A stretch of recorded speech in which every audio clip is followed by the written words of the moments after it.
Assalamualaikum Bu Dini. Waalaikumsalam, Bu Tias. Bagaimana kabarnya?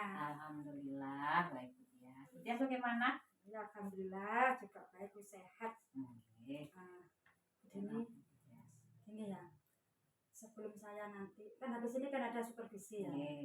Sebelum saya nanti mengamati jalannya panjenengan itu pembelajaran, proses pembelajaran, kita hari ini akan berbincang-bincang mengenai praobservasi ya Bu ya.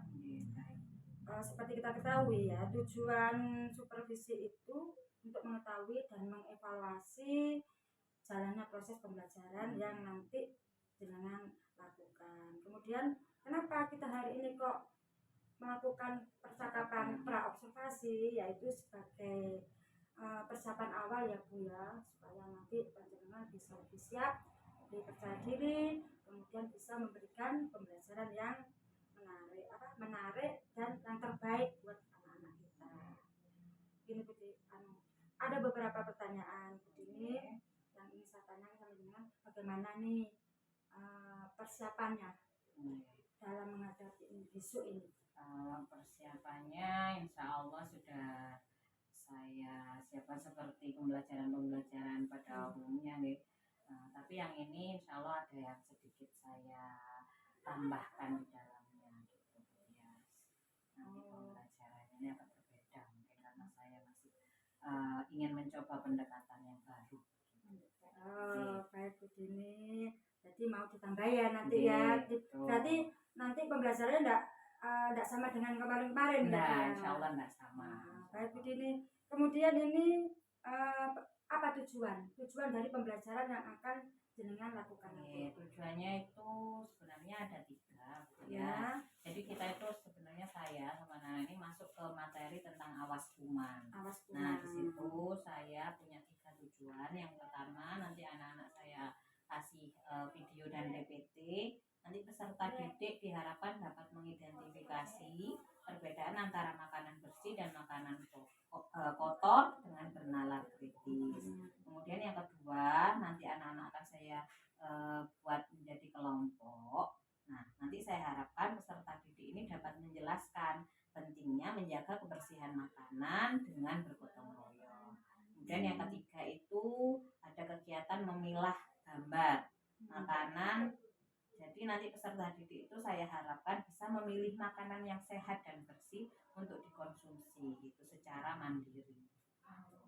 Berarti ada 3 tujuan ya Bu ya. Yang pertama tadi itu melalui video diharapkan peserta didik itu bisa mengidentifikasi ya Bu ya perbedaan antara makanan bersih dan kotor. Kemudian ada kegiatan diskusi ya Bu. Betul. Jadi anak-anak itu bisa menjelaskan pentingnya makanan, menjaga kebersihan makanan. Kemudian yang selanjutnya itu anak-anak itu ada kegiatan memilah gambar Bu. Jadi nanti diberikan gambar. Baik Bu Dini. Nah, lantas selanjutnya area pengembangan apa yang ingin Bu Dini kembangkan, yang dicapai? Di sini yang ingin saya kembangkan terkait dengan peserta didik itu ada 2. Yang pertama itu kemandirian mereka dalam memilih gambar mana makanan yang bisa dan layak mereka konsumsi. Jadi mereka bisa memilihnya secara mandiri. Kemudian yang kedua itu tentang pengambilan keputusan, tanggung jawab pengambilan keputusan. Setelah mereka memilih dan mereka harus bisa mempertanggungjawabkannya lewat presentasi. Jadi saya berikan kesempatan kepada mereka untuk mengemukakan kenapa sih mereka memilih makanan tersebut. Jadi ada 2 area yang saya fokuskan. Jadi ini ingin mengembangkan 2 area. Yang pertama itu kemandirian siswa itu dalam memilih, memilah mana makanan yang bersih, mana makanan yang kotor, mana yang sehat gitu ya, yang enggak sehat. Kemudian ada tanggung jawab ya Bu ya, pengambilan keputusan yang bertanggung jawab, sehingga ketika ditanya kenapa kamu milih ini, bisa menjawab. Baik Bu, tentunya ini menarik sekali. Ya, terus strategi apa yang dipersiapkan untuk mendukung semuanya? Kalau untuk strategi itu saya menyiapkannya yang pertama itu pastinya karena ini melakukan pendekatan berdiferensiasi Bu ya.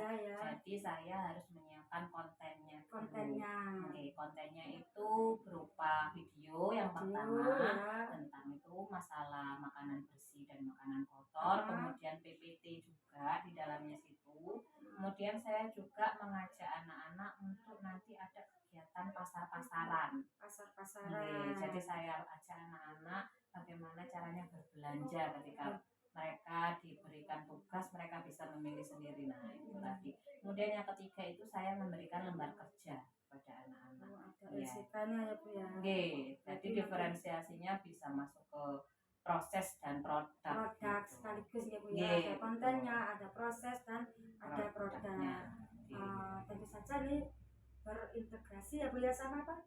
KSE. Karena anak-anak juga harus berkelompok, bagaimana cara mereka berelasi dengan temannya, gitu. Terus bagaimana mereka mempresentasikan kemampuan kesadaran dirinya untuk mau mempresentasikan tanpa disuruh kamu yang presentasi, dan bisa mengambil keputusan yang bertanggung jawab. Nah, begini materialnya sudah disebutkan tadi ya, ada PPT, ada video, ada gambar-gambar yang sudah saya siapkan, gambar-gambar yang nanti di pasar itu, kemudian lembar kerjanya juga sudah saya siapkan. Pastinya lembar kerjanya itu saya siapkannya itu berdasarkan beda-beda, berdasarkan kesiapan belajar anak-anak. Jadi yang ada yang tingkat mahir, kemudian ada sedang, ada yang cukup. Nah, itu berbeda. Jadi Bu Dini itu dalam memberikan soal lembar kerja itu dipetakan ya Bu ya, dibedakan berdasarkan kesiapan belajar anak-anak. Terus ngomong-ngomong Bu Dini, murid kelas 1 berapa sih? Kalau kelas 1 itu alhamdulillah jumlahnya paling banyak. 13. 13 Bu, Masya Allah, nggak apa-apa senang Bu Dini. Berarti kan tentunya nggak ada kendala ya Bu ya? Sebenarnya ada yang saya khawatirkan. Ada yang dikhawatirkan. Meskipun ada 13 anak di situ, tapi anak-anak ini ada beberapa anak itu memang kinestetik, jadi dia itu aktif sekali. Pada saat pembelajaran tuh aktif sana kesini. Nah, yang saya takutkan nanti pada saat kegiatan pembelajaran fokus mereka itu terpecah karena melihat temannya itu tadi. Gitu. Jadi ya Bu ya. Tantangan, kekhawatiran yang dirasakan oleh Bu Dini seperti itu, anak-anak takutnya terpecah, kurang fokus. Tapi Bu Dini itu sepertinya itu mengalami kendala kesulitan untuk mengkondisikan anak.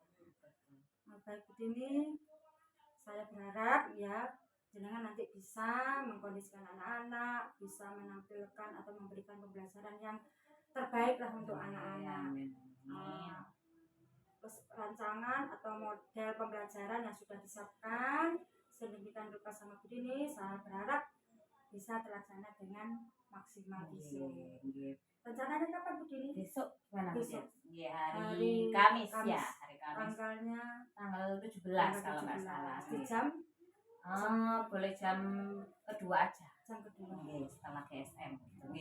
Baik Bu Dini, terima kasih. Semangat Bu Dini. Semoga sukses. Terima kasih. Assalamualaikum Bu Dini. Waalaikumsalam warahmatullahi wabarakatuh.